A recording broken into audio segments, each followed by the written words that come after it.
안녕하세요. 파산관계인 홍예필 변호사입니다. 예, 이번 시간에는 제 16장 파산 절차의 종료, 이제 끝낸다는 얘기죠. 끝나는 경우, 파산 절차가 종료되는 경우는 총 5가지가 있다고 합니다. 첫 번째, 채무의 배당에 의한 파산 종결.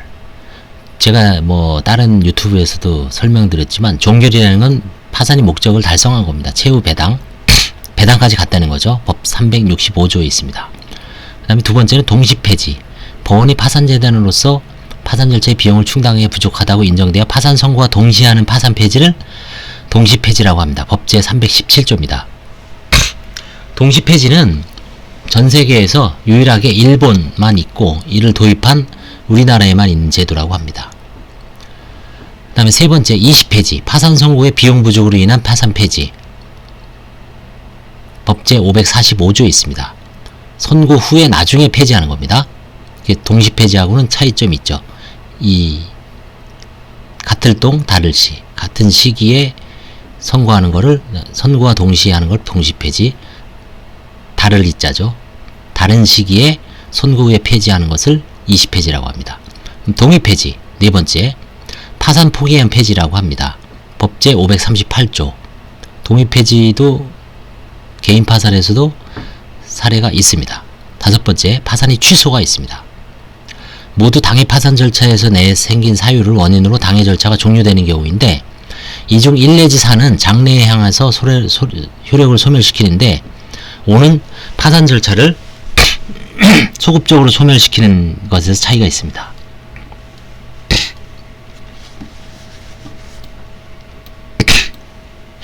자, 먼저 채무 배당에 의한 파산 종결을 보겠습니다. 파산 절차는 배당에 의해 파산 채권자에게 채권이 만족을 얻게 하는 것을 본래의 목적으로 합니다.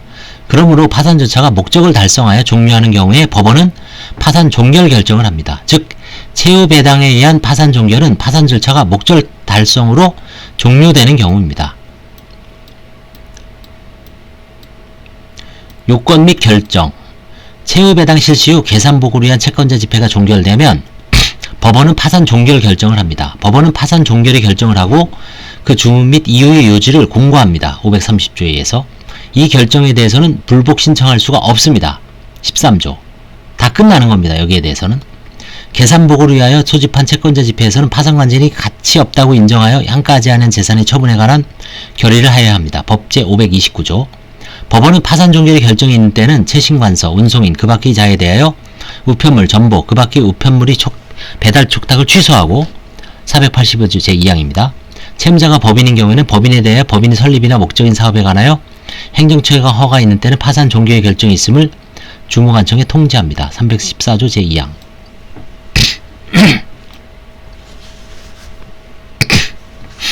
채무 배당을 마치면 채권자 집회를 열어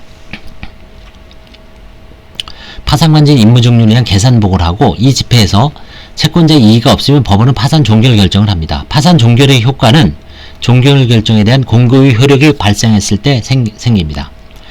자, 그럼 파산 종결의 효과는 채무자에 대한 효과. 채무자의 관리 처분권이 부활합니다. 개인인 채무자는 설명 의무나 통신 비밀이 제한이 소멸되겠죠. 그러나 파산 절차가 종결되더라도 채무자는 당연히 채무를 면하는 것은 아니고 면책 신청에 관한 재판에서 면책을 받아야 합니다. 채권자가 파산 절차에서 신고한 채권의 시효 중단은 파산 절차가 종료한 때로부터 새로이 진행됩니다. 시효 중단 사유가. 채무자에 대한 공법상 사법상의 제한도 당연히 풀리는 것은 아니고, 파산 선고로 인하여 생긴 개별 법령에 의한 자격 제한의 회복을 위해서는 면책 허가 등 복권 절차가 필요합니다. 채무자가 법인인 경우에는 파산 절차 종결의 효과로서 청산 절차가 종료되고 법인격이 소멸합니다. 이로써 회사가 부담했던 채무도 소멸합니다. 다만 파산 법인의 자녀 재산이 있는 때는 그 범위 내에서 법인의 존속을 인정하지 않을 수 없습니다.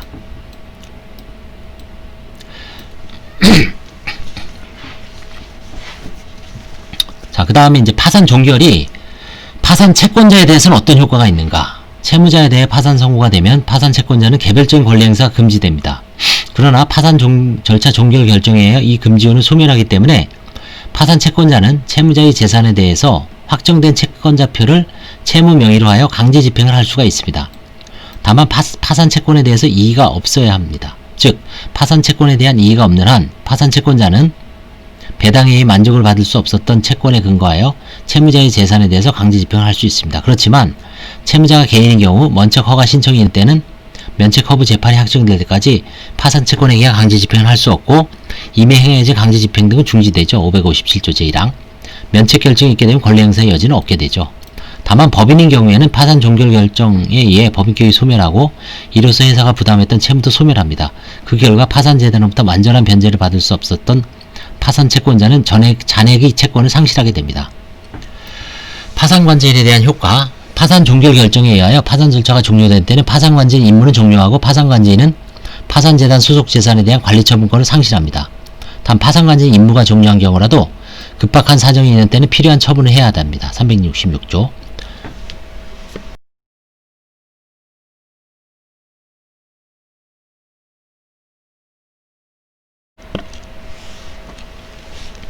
또한 파산 종결의 결정이 있은 후에 새로 배당에 충당할 재산이 있게 된 때는 법원의 허가를 받아 추가 배당을 할 수가 있죠. 531조 제2항. 이러한 한도 내에서 파산관제인이 관리처분권을 존속합니다. 그리고 채권 확정 소송의 경우에 이의 있는 채권에 대한 배당액은 소송이 끝날 때까지 공탁되어 있으므로 채권 확정 소송은 아무런 영향을 받지 않고 종래 소송의 당사자 사이에 계속됩니다. 파산관제인이 이의가 있는 채권의 확정 소송을 계속할 의무가 있기 때문에 그 범위 내에서 파산관제인 임무는 종료되지 않고 그 한도 내에서 채무자의 관리처분권도 회복되지 않습니다. 이의 있는 신고 채권자가 승소하면 공탁된 배당액을 지급받을 수 있고 패소하면 파산관제인은 그 파산 채권자에 대한 배당액을 다른 파산 채권자들에게 배당해야 되겠죠. 배당합니다. 파산 절차 종결 후에 자녀재산이 있는 경우 파산재단으로부터 포기된 재산 등 자녀재산이 있는 경우에는 자녀재산에 대한 채무자의 관리처분권이 회복됩니다. 다만 파산 절차 종료 결정이 있은 뒤에 발견된 재산에 대해서는 추가 배당이 대상이 될 여지가 없는 것은 아닙니다. 이거는 뭔가 채무자가 재산을 숨겼는데 발견한 경우죠. 법인의 경우에는 이 범위 내에서 법인격의 존속이 인정됩니다. 즉 법인의 경우에는 파산 절차 종료 후에 청산 절차가 남을 때 이 경우 누가 청산인이 되는가에 대하여 종전이 이사가 당연히 청산인이 된다는 견해와 정관에 미리 정함이 있거나 주주총회에서 청산인을 선임한 경우가 아니면 이해관계인의 신청에 의하여 법원이 청산인을 선임해야 한다는 견해 등이 있으나 서울중앙지방법원의 경우 파산 채권자의 신청에 의하여 종전 파산관제인을 청산인으로 선임한 사례가 있다고 합니다. 한편 일본의 경우에는 원칙적으로 임무가 종료된 파산관제인이 할 수 없고 또한 종전 대표이사는 회사의 파산에 의해 당연히 그 지위에 있기 때문에 이해관계인의 청구에 의해서 법원이 청산인을 선임해야 한다는 것이 최고재판소의 판례라고 합니다. 결국은 청산인을 지들 마음대로 할 수 없고 항상 법원 파산관제인이 하거나 법원에 관여를 해서 청산인이 선임된다는 것이 일반적인 입장이라고 할 수 있습니다. 예, 오늘은 여기 지금 파산 종결의 효과에 대해서 파산 종료 중 파산 종결에 대해서 한번 알아봤습니다. 다음에는 동시 폐지에 대해서 그 다음에 20페이지에 대해서 알아보겠습니다. 감사합니다.